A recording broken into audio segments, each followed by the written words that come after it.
There hasn't been much about your previous musical experiences. Were you in any other groups before?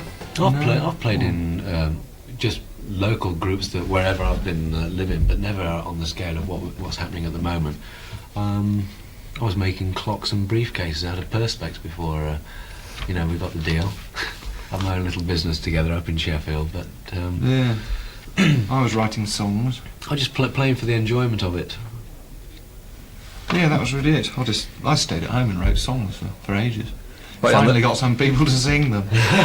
So you're on the dole? Kind of, for a while. Yeah, at one point it got worse than the dole. I couldn't get any dole, so... I used to get, odd jobs after that, like bits of session work and God knows what, and eventually when I moved to London I got a lot more. So that sort of cheered me up. And I finally got a few people singing my songs, which made me a bit of money. Like who? I got the Temptations. Lilo Thomas is doing one. Oh, he's done one. We've been perceived as withholding information about the band, and they thought that it was a bit of a ploy, but it's only in the absence of us feeling that we had anything interesting to say about our backgrounds. So that was the whole reason for the secrecy bit at the beginning, was it? The main reason was really that, you read so many interviews with, the modern pop star. He'll tell you, everything and all about his life, and it gets incredibly boring by the second or third record when he starts to tell you again. I just thought, you can sort of unfold it a bit better than that, really. There's nothing that interesting about a pop group until somebody's actually bought the records and thought, I like these records, and I don't really want to go and say, buy these records because of X, Y or Z or some ghastly gimmick, so just thought we'd leave it out, and at least they bought the records. Let's just hope they keep buying them. I mean, how important do you feel about that image side of things? That's why we went for the suits, wasn't it, really? Oh, it's just something that we feel most comfortable in. It's also got the... it gives the impression of people who mean business. Yeah, it's also wearing a suit was quite sort of helpful because it's a sort of plain thing that everyone can wear. You know what I mean, as opposed to outrageous pop star stuff. So that was. I suppose that was a deliberate ploy to some extent. Also, I'm very bad at dressing myself, and as long as the suit was easy, just like put it on. You too. Really disorganised. So, and just to kind of get away from looking like a pop star, really, just calm it down. I really used to like Louis Bellson and Gene Krupa, sat behind the drum kit with the big bands of the 40s, looking sharp. I mean, I don't feel particularly strongly about image, Well, probably I don't really mind, I mean, I'd go on a pair of shorts, but in England, it's just like crazy. They're obsessive about... they have two big hang-ups. One is image, and the other is, are you pinching American black music? In America they don't have a problem with that. They just like it or dislike it and play it or don't play it or buy it or don't buy it. Over here you have to have an essay written before you put a record out, and you have to examine every last tailoring of your Jean-Paul Gaultier suit. But it can get a bit boring. So image, no, not that interested in. Most things in England are based on a sort of inherent sense of cynicism, about what's good and what's bad, and people get very mixed up over here, I think, and basically just think, well, we'll just slag everything off. At least that way we can't, stand up in public. They don't like to be seen. No one likes to make too much of a statement in Britain, particularly on something good. So the cynicism doesn't really come through in the songwriting, though, does it? No, we try to be as positive as possible. We wanted to get away lyrically from the R&B standpoint of girl meets boy, although there are some love songs on the album, but actually look at different things that are going on around us rather than, get up off of that thing. Yeah, that was the idea, really. Sort of add a bit of dignity to sort of basically R&B based music, I guess. So you're actually going for more than just, a good feel. Definitely, yeah. We all like writing lyrics, so it would have seemed a bit silly to have sort of ignored it, so that was one of the first things we do when we write a song.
we were doing the video to Living in a Box and walking down Marylebone High Street in London, and because Tony Blackburn, the DJ who's quite famous over here, had fallen head over heels for the track Living in a Box, we thought we'd pay a bit of homage to him in the video. So we're all dancing down Marylebone High Street, and out of nowhere comes Bobby Womack saying, "Sounds like my tune," and really singing our praises.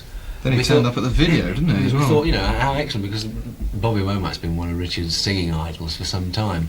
Yeah. Little did we know that he was sending a copy of Living in a Box off with his chauffeur to Heathrow to have it recorded in Los Angeles, and he was going to fly over there, put his lead vocal down and release it prior to ours, which technically he can't do and he hasn't, but he does plan to put it on his album and get it out in America, definitely. Wow, so did you talk singing with him for a long time? Yeah, we did, didn't we? We had a couple of times when we actually bumped into old Bobby. And, I told him I got all his records. He said, "What kind of music do you listen to?" I said, "Well, yours." It was really funny. So we had a nice chat about all his favourite tracks. And then he went off and sang Living in a Box. Now, you're based in where? In Sheffield, is that right? Well, Marcus and I came from Sheffield. Richard was from Manchester. We met while we were doing the demos for Living in a Box. We were searching for someone to sing the tunes, and Richard was in writing and recording his own solo material, and happened to hear it one night, and our paths crossed. Put 3 tracks down in a day, and 2 months later we were down in London with a record deal under our belt. So we moved down shortly after that. We've centred ourselves in London now. So were you quite surprised at the speed at which it all sort of happened? We spent, after getting the deal, we went to America to record the album, and we spent quite a bit of time over there, and just kind of making sure that we got a follow-up, and we recorded the album so that should success come our way, we'd be able to hopefully keep it going. And so we've seen this whole thing over a period of about 2 years, whereby everyone else has just perceived it as coming straight into the charts, and we're from nowhere because we haven't played any live concerts. So I think other people's reaction that it's only happened overnight differ from our own, where we feel as though we've been at it for quite some time, really. But we're very pleased with the chart success of it all. It's been brilliant. Has that been really important to the success of Living as a Box as a whole? Yeah, well, it's all about communication. The more people we can reach, the more people... Yeah, that definitely was an idea. I mean, we all set out to make a record that was going to appeal to as many people as possible. Lowest common denominator, you mean? Not really the lowest common denominator, because to be honest, the lowest common denominator theory never quite rings true. You can have lowest common denominator records. I mean, we've had a couple, haven't we, in the charts recently. But most people will buy things if they want to in England. They're not stupid. I mean, I really admired the Police in that they weren't a common denominator band, but they were successful. So the two don't necessarily have to go hand in hand. No, you can give they people operate good on lots of things. good levels. They seem like a pretty smart bunch, and they could write good tunes, play well, Had something to say, and look good on stage. So we were sort of an attractive pop group as opposed to the rotten end of it, and we seem to have quite a lot of that at the moment. So it was really, I don't know, I got a bit, to be honest, I think that was probably the tail end of punk. I got very bored with people that spent most of the time standing around saying, well, I've made this record and it's sold 10 copies, but it's the best record in the world, and anyone who doesn't like this record is by definition a moron. You think, really, it got so insular, all that, and people being so proud of their own failure. So I thought, well, if we're going to make a record, I want to make a record that everyone will go out and buy. At least there's kind of something there which they find vaguely attractive, that you can put on behind you, not music that you have to sit down in front of, and bow down to Mecca every time the first track comes on, I just want it to be part of people's lives, because that's my favourite form of music. All my favourite records I'd have on whenever I wanted them on, and whether it in the background. I wouldn't sit there and have a conference about who liked what on what track, So that was really what it was about.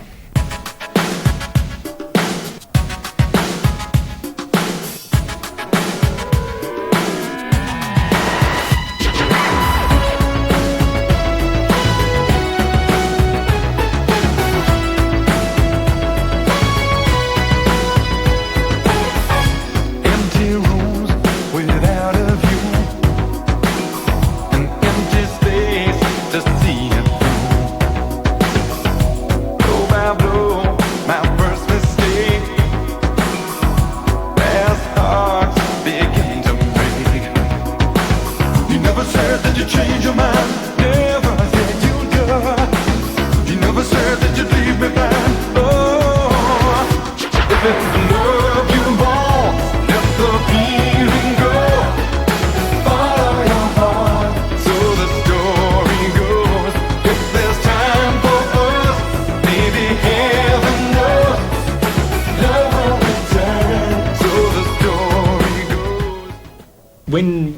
you first discover that you could actually sing?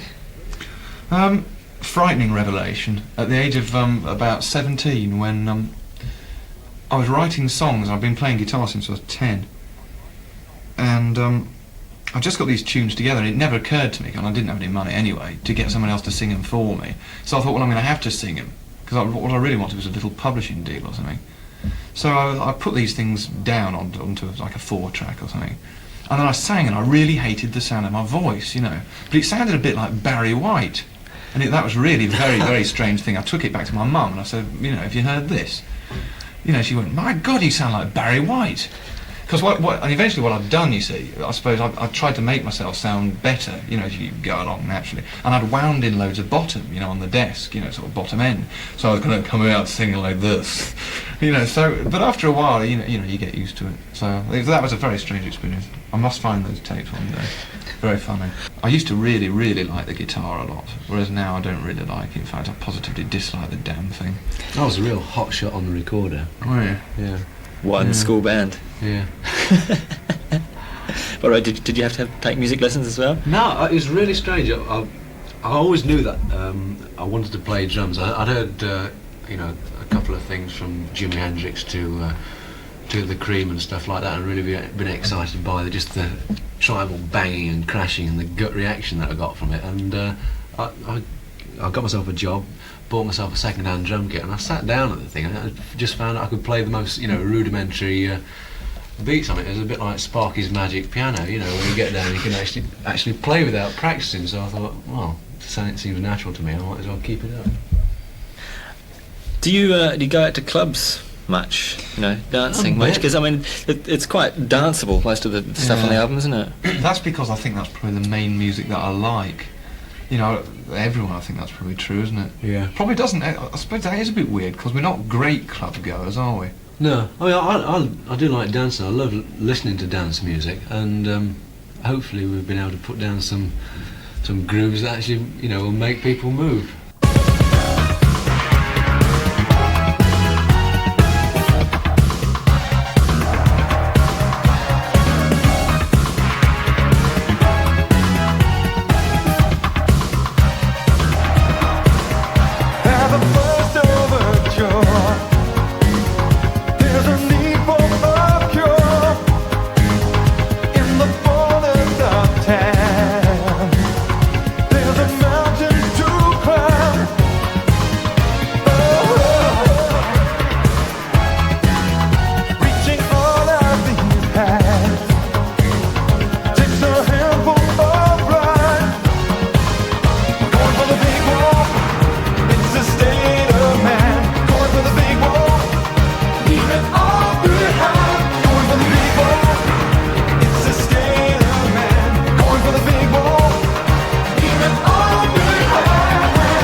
Richard says, it is our favourite form of music.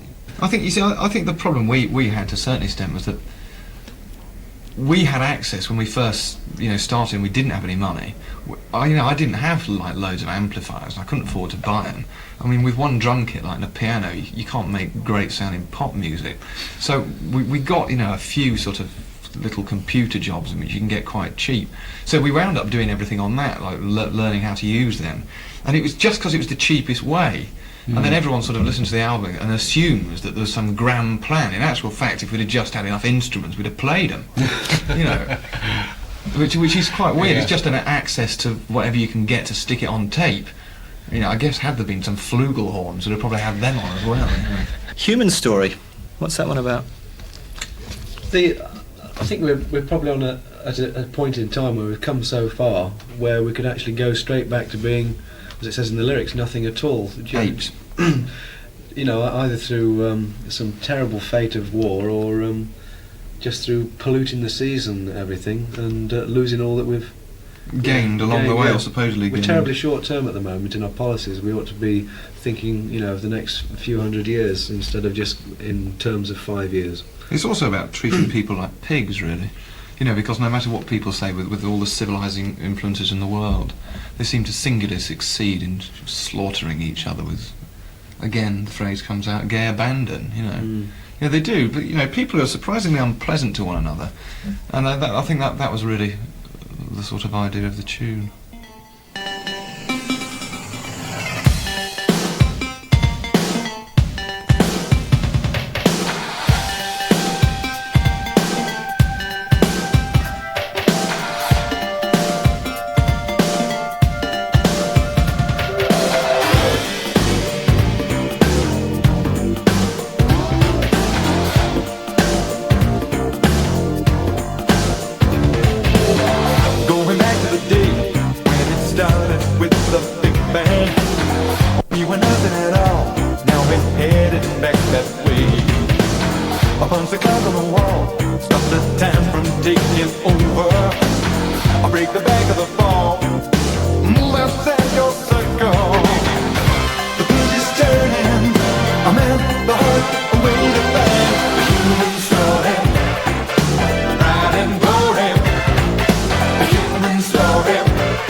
Recorded the album in the States.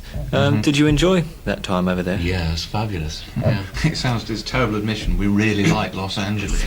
We had a great time.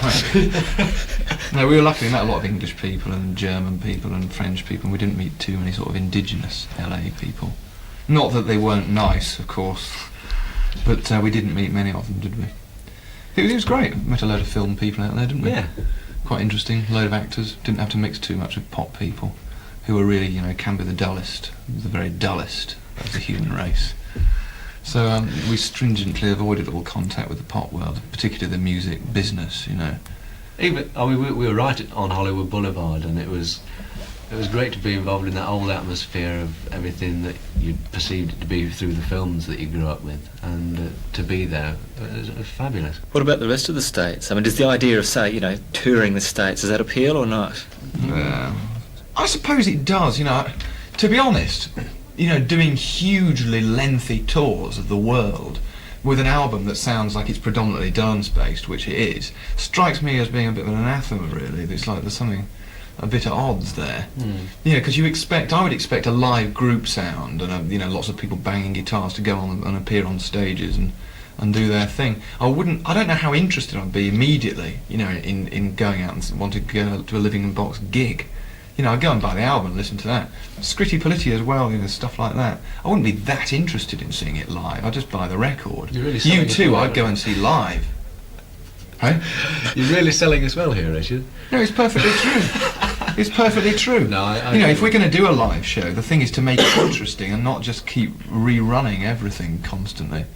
Because if you think of the live shows you've seen, which ones would you actually go back and say, that was great? The Sting, wasn't there, at that? That was brilliant, yeah. But I've ruined some... perfect live music, it was brilliant. I've ruined some of my best idols' reputations by going to see them. I went to see Stevie Wonder, and I've never been so bored in my life. I think people have a very weird idea about how premeditated people are. I mean, the way the music press write, you'd assume that everyone sort of sat down there with a pocket calculator saying, now this is exactly what we're going to do here. Most people are much more spontaneous than that. Yeah. You just do it. Yeah, but surely, I mean, you spend a lot of time working on your songs. So We you? do on the songs, Of course, yeah. I mean, the song's fine, but it's the rest of it, the sort of press photos and things. I think people go, oh, they look like three pretty boys there, or they look like three bricklayers there, what are they on? It definitely is, I'm sure. Okay, tell us about Scales of Justice, which is the current single here in the UK, isn't it? Yes, it is, yeah. That's really a song about, another song about British life, really. About the appalling sort of everyday problems, really, an attempt to just keep ahead of this rather relentless existence. It's really about everyone's attempt just to, get something that's slightly better for themselves, out of whatever situation they're in. Everybody is always, it's sort of twofold. People are trying to get one over on other people, but at the same time, people are kind of trying to protect their interests.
mean, what we intend to do is get together a live band for later on in the year, and take it all over the place. Will that just be the three of you with a couple of extra session musicians, or what? It's going to demand at least a 9-piece band, because we want plenty of live playing there, and it should be the full Earth, Wind and Fire experience, we hope. Yeah, fairly big band, and we'll probably have we're going to get the bass player. He's going to sing some songs as well, and the backing singers, you can do a couple of songs that we've written and sing all the songs I've written for everybody else. Do the original versions of those. Plus, we'd love to do some covers of Backrack and David songs as well. So I think we'll just play everything, give a history of all the music we like, and then just play that, and somewhere in the middle we'll play Living in a Box records as well, and maybe play some off the next album.